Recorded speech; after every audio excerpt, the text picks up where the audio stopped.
what greater act of violence can you do than separating a man from his own selfhood? Not much. You know, Ayn Rand, William Blake referred to, he didn't use the term unconscious for obvious reasons. He lived before Freud and Jung. He referred to the unconscious as imagination. Yeah. Not in the same way that, you know, we've used that word today. He used the word imagination as a broad term to represent this ancestral consciousness. It's not about reincarnation in that mystical way. It's about the whole content of our unconscious being all the experiences of all men and women who've lived historically. Yes. You know, based on the Jungian model that all experiences become concepts, become ideas, and then become archetypes. But the Blakean model is even more pure than Jung, because Jung also said that the unconscious was, he also believed that the unconscious contained negative powers. For him, it was mostly positive, but it did contain elements like what he called the archetypes.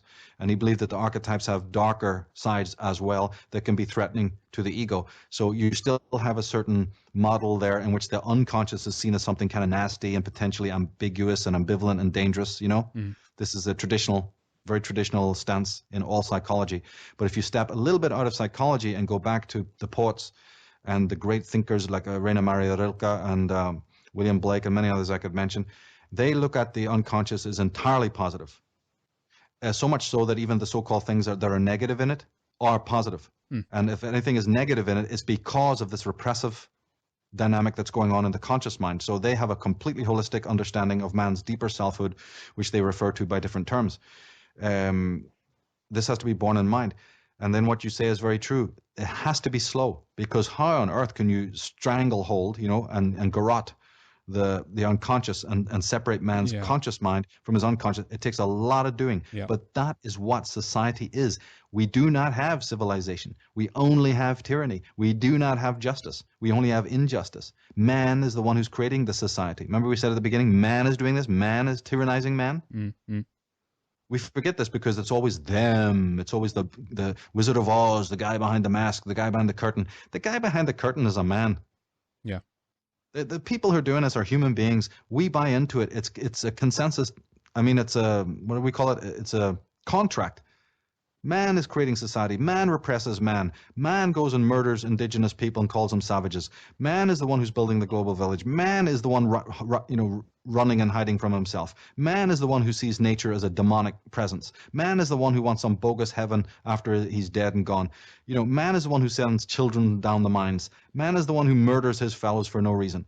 But Michael, on top of that, I guess, if it's true about the archetypes, then we might look at a situation where some of these individuals who are doing this actually have come to identify with some of these more demonic forces, if you will, and actually are playing out this archetypal evil seed in the world, if you know what I mean. Yes, that's one theory. That is a definite there's legitimacy to that.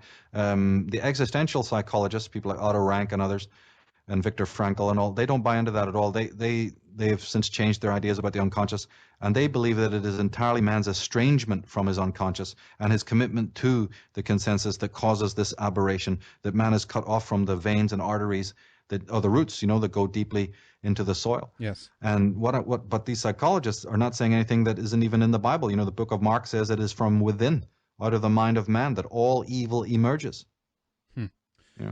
And of course, there's the rebuttal. There is the rebuttal of psychology, right? Yeah. There's a lot of people go, yeah, well, I know my unconscious full of garbage. Why would I want to go and dig through garbage? And my answer to that is because it's your garbage. It's part of you. Your conscious mind thinks of it as recalcitrant. It thinks of it as toxic waste. No, those are aspects of yourself that are only thrown into a pseudo darkness because you're addicted to the light. You are a disciple of the light, the false light. But that light has a particular property which throws all the rest of your consciousness, you see, into darkness.